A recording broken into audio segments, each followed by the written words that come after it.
It looks and sounds like the old days in South Africa, the kind of anger once directed at the oppressive white government. We should evade them. If they don't want to go, we should kill them. And we are doing so.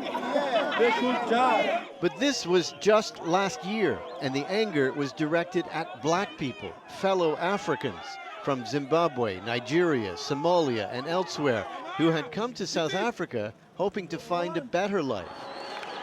It was called xenophobic violence, fear of the foreigner.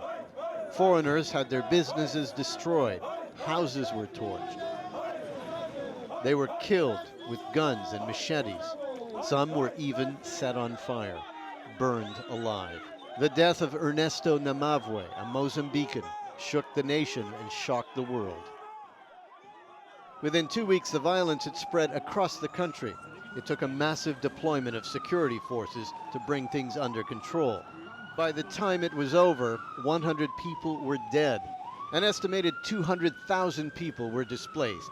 Some took cover in police stations. Others found refuge in isolated camps. The kind of refugee camps you'd normally find in war-torn Somalia, Sudan, or the Congo. It started, we are told, in Alexandra, a sprawling black township on the edge of Johannesburg. The man came from that side. He was running, bleeding from that side, and then went over here, and then he lost balance over here, and then he died over here. You saw this? Yeah, I saw that.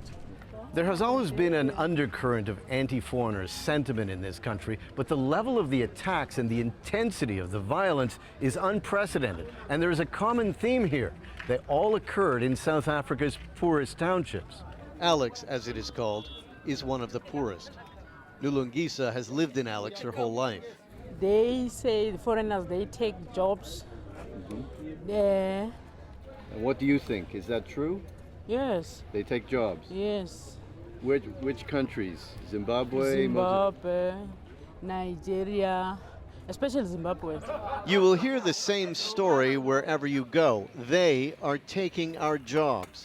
And in South Africa, it is a very big deal. This is a country of about 50 million people. Official estimates put the unemployment rate at about 30%, but everyone knows it's really closer to 45%.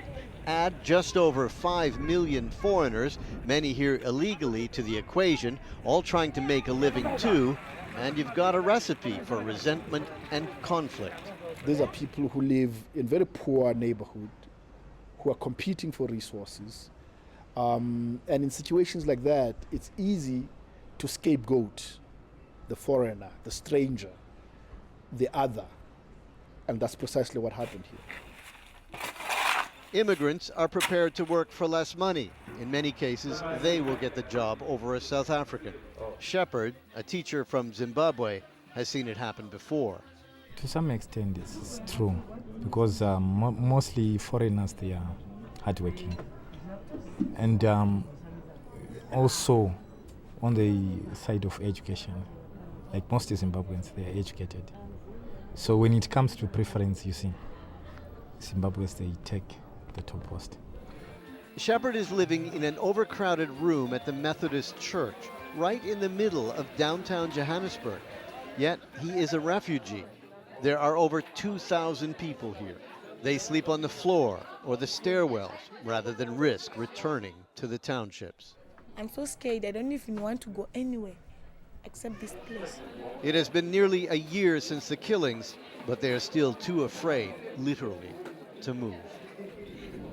Outside Cape Town, several hundred more on a desolate section of beach.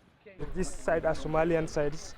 This is the Congolese and some other mixed nation.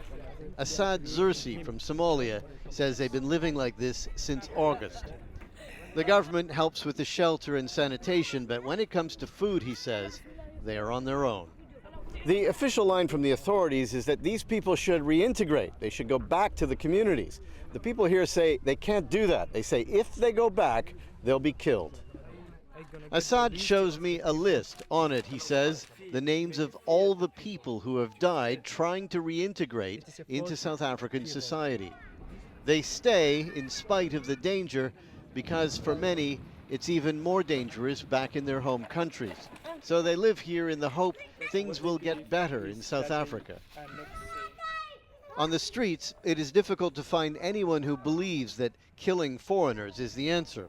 Virtually everyone we speak to says it is wrong. I'm ashamed. I'm really ashamed because it brings a bad image for our country.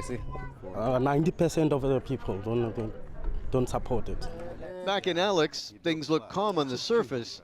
The resentment, though, is still there. Nobody in this group wants immigrants here. So he says they should be beaten up, and then he says they shouldn't.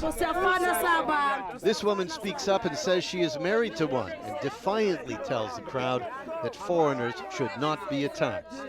That provokes angry words. She decides to leave. We are told she is lucky to have escaped.